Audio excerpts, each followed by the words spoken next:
What it do, Durag Nation? It's an exciting time to be a fan of superheroes, especially if you're a gamer like myself. There's now a ton of superhero games on the horizon and more seem to pop up every few months. And while DC has some cool upcoming titles, just like in the movies, it's Marvel dominating the superhero gaming landscape for the foreseeable future. They have so many projects it can be hard to keep track of them all. So today I'm going to be breaking down every potential Marvel game coming in 2022 and beyond. I'll start with what is confirmed, and at the end I'll get into some exciting leaks and rumors. So in 2022 we've got two Marvel games coming. The first is Marvel Snap, which is set to release October 21st. The mobile card game is basically Marvel's version of Hearthstone and was well received by players during the beta, well, until the developers turned it into pay-to-win garbage. If monetized card-based strategy games are for you, it might be worth a shot once it launches. Speaking of strategy games, Midnight Suns arrives December 2nd to current-gen consoles. The turn-based strategy RPG was originally supposed to launch in October, but was delayed. People were surprised to learn it would even make it out in 2022, but the last-gen version of the game still has no release date. 2023 is shaping up to be a massive year for gaming, and it includes a few Marvel titles. One of them could be Game of the Year. The first is Marvel's World of Heroes. The game was first revealed during D23's Marvel Showcase. It seemed like it was just going to be Pokemon Go for Marvel, but we've learned it's going to be an augmented reality MMORPG that will allow you to make your own Marvel character and travel the multiverse. The other Marvel title dropping is, of course, Insomniac's highly anticipated sequel,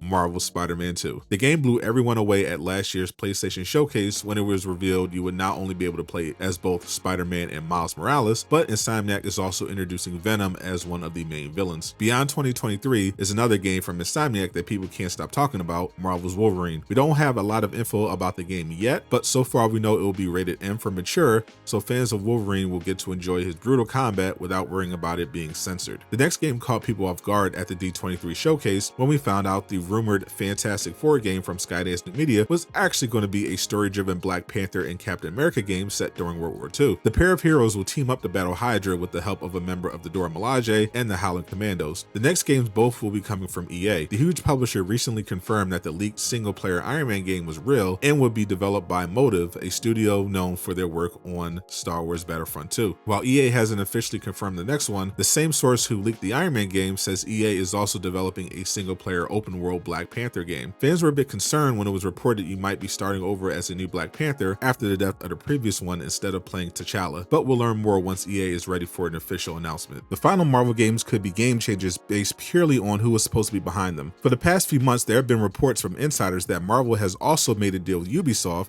the studio behind massive hits like Assassin's Creed and Far Cry. The internet exploded when an Instagram post showing an Ubisoft mocap session seemed to confirm they were doing work for a Marvel project. Because the listed director was Bassam Tariq, who will also be directing the MCU's Blade reboot, fans assumed Ubisoft was making a game based on the Vampire Hunter. However, Ubisoft quickly came out and stated they are not developing a Blade game, but they didn't deny they're working on any Marvel games. Finally, we have the Embracer Group. The massive gaming publisher made headlines by acquiring the gaming rights to Lord of the Rings, as well as by buying the studios behind Marvel's Avengers and Guardians of the Galaxy from Square Enix. It was thought they had no interest in the Marvel IPs initially, but inside sources are saying not only will Marvel's Avengers continue to get support, Embracer is also negotiating a multi-game deal with Marvel to develop games with their other studios. I've been told Hulk, Doctor Strange, the X-Men, and Daredevil are all potentially getting their own titles in the coming years, so I can't wait for the official reveals.